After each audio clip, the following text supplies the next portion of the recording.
Sunday class visit at Anthony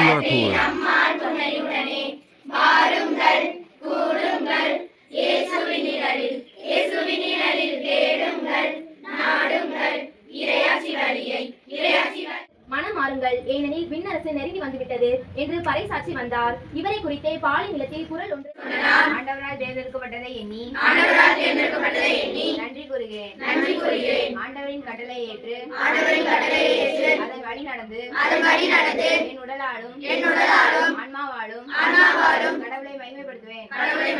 கிறிஸ்துவின் அருளை உணர்ந்தார். ஒன்ன பார்த்து கூட உள்ள பிள்ளைங்க வராம யாரா இருக்காங்க